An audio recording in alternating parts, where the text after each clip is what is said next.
नमस्कार, मनीषा टेस्टी रेसिपीमध्ये तुमचे सर्वांचे मनापासून खूप खूप खूप स्वागत।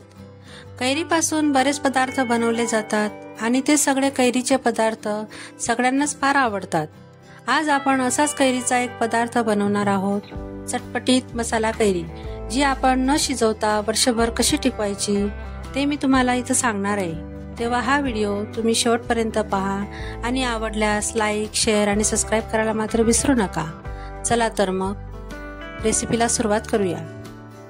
मी इथं 3 मोठ्या साईजच्या तोतापुरी कैरी घेतलेली आहे। कैरी व्यवस्थित कडक घ्यायची आहे, म्हणजे अर्धवट पिकलेली वगैरे घ्यायची नाही।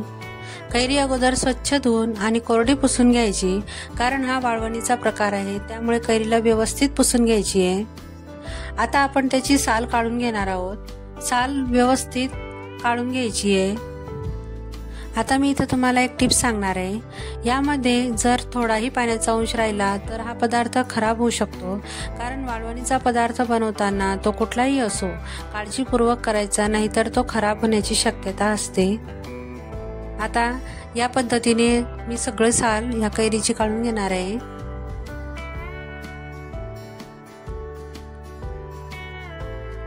व्यवस्थित साल काढून घ्यायची आहे, म्हणजे काप करताना आपल्याला व्यवस्थित केले जातात काप। आता याच पद्धतीने मी दुसऱ्या कैऱ्यांची साल काढून घेतलेली आहे, हे बघू शकता। आता आपण याचे काप करून घेणार आहोत।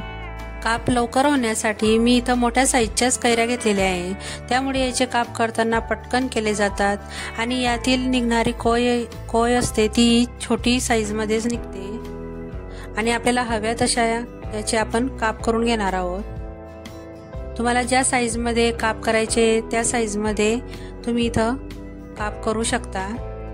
हे बघा, या पद्धतीने आपण याचे आधी स्लाइस काढून घेतलेले आहे। आता याचे छोटे छोटे असे उभे काप करून घेणार आहे। मी असे उभे काप करून घेतलेले कारण ते सुकवायलाही सोयीस्कर होतात आणि हे लांब काप छान दिसतात सुकल्यानंतर।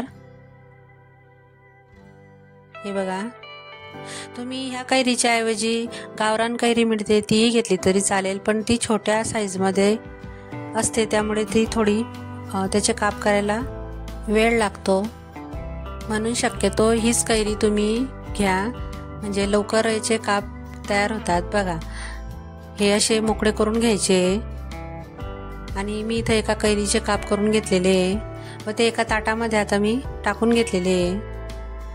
असे मोकळे करून घ्यायचे। आता मी दुसरी कैरी कापून घेणार आहे। याच पद्धतीने त्या कैऱ्यांचेही काप मी इथं करून घेणार आहे। कैरीचे काप करताना थोडं सांभाळून करायचे, कारण चाकू हाताला लागण्याची शक्यता राहते। हे बघा, व्यवस्थित असे काप बारीक करून घ्यायचे। तुम्हाला लहान मोठे साईज जशी आवडेल तसं काप करून घ्यायचे इथं। आता याच पद्धतीने मी सगळे काप करून घेणार आहे। हे बघू शकता, पूर्ण कैऱ्यांचे काप करून घेतलेले आहे आणि एकदम अशी कोरडी कैरी आहे आपली। हे बघा, आता यामध्ये आपण काही मसाले घालणार आहोत, ते बघूया। यामध्ये मी अर्धा चमचा काळी मिरी पावडर आहे, म्हणजे काळी मिरी कुटून घेतलेली मी बारीक, ती टाकून घेतलेली आहे। नंतर जिरा पावडर आहे, ती टाकून घेतलेला आहे अर्धा चमचा। नंतर काळं मीठ टाकून घेतलेले आहे, तुम्ही याऐवजी सेंधव मीठ टाकलं तरी चालेल। नंतर अर्धा चमचा साधं मीठ टाकून घेतलेलं आहे व 2 चमचे मी इथं लाल तिखट घातलेलं आहे। इथं मिरची पावडर जर तुमची जास्त तिखट असेल तर थोडं कमी घालायचं। आता यामध्ये एक पदार्थ अजून घालणार आहे मी, तो म्हणजे पिठी साखर। इथं पिठी साखरच आपल्याला घालायची आहे, रेग्युलर आपण साखर वापरतो ती नाही टाकायची। आता इथं मी 2.5 ते 3 चमचे साखर टाकून घेतलेली आहे। साखरचे प्रमाणही तुम्ही कमी जास्त करू शकता। अशी चटपटीत अशी आंबट, गोड, तिखट एकदम छान लागते ही कैरी। व्यवस्थित आता तिला आपण मिक्स करून घेऊया। बघा किती छान कलर दिसतोय आणि चवीलाही आंबट, गोड, तिखट अशी चटपटीत आहे। अशी कैरी बघताच खावंसं वाटेल, पण अजून आपण तिला आता मोकळी करून घेणार आहोत। तर त्यासाठी मी इथे एक परात घेतलेली आहे। तुम्ही त्याऐवजी ताटही घेतले तरी चालेल. मी इथं ताटही घेतलेले आहे. आता त्यामध्ये आपण ही व्यवस्थित सुटसुटीत अशी पसरवून घेणार आहोत. तिला व्यवस्थित अशी ठेवून घेणार आहोत. हे बघा मी व्हिडिओमध्ये दाखवते त्या पद्धतीने. एक एक कैरीचे काप असे लांब लांब सुटसुटीत ठेवून घ्यायचे, म्हणजे ते लवकर सुकतात. इथं एक काळजी घ्यायची आहे, हे काप सुटसुटीत ठेवल्यावरच ते सुकतील आणि जवळ ठेवले तर पाणी सुटेल आणि लवकर ते सुकणार नाहीत. तेव्हा हे काप आपण परातीत आणि ताटांमध्ये सुटसुटीत ठेवून घेऊया आणि यांना व्यवस्थित उन्हामध्ये वाळून घ्यायचे. हे बघा मी आता दुसऱ्या ताटामध्ये ठेवून घेणार आहे. असं सुटसुटीतच याला ठेवून घ्यायचे, म्हणजे ते लवकर वाळतात. उन्हामध्ये हे 2 दिवसामध्ये वाळले जातात. पण तुमच्याकडे जर उन्हाची सोय नसेल तर तुम्ही पंख्याखाली हे 3 ते 4 दिवस मध्ये वाळून घेऊ शकता. पण शक्यतो उन्हात जर सुकवाल तर ते पटकन सुकतील आणि खराबही होणार नाहीत व वर्षभर व्यवस्थित टिकतील ते. म्हणून यांना उन्हातच वाळून घ्यायचे. आता याच पद्धतीने मी दुसऱ्या ताटांमध्येही अशीच कैरीचे काप ठेवून घेणार आहे. हे बघू शकता.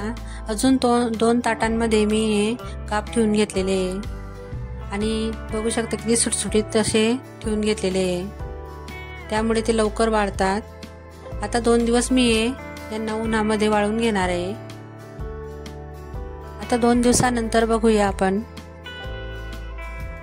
हे बघा कैरीचे काप अगदी मस्त सुकलेले आहेत. 2 दिवसानंतर एकदम व्यवस्थित हे वाळलेले आहेत. त्यात जरा सुद्धा ओलसरपणा नाहीये आणि मस्त सुकलेले आहेत. आता यांना आपण वर्षभर साठवून ठेवण्यासाठी एका एअरटाईट कंटेनरमध्ये ठेवून घ्यायचे किंवा काचेच्या बरणीमध्ये व्यवस्थित बरणी कोरडी करून त्यामध्ये ठेवून घ्यायचे. 1 वर्षभर हे व्यवस्थित टिकून राहतात.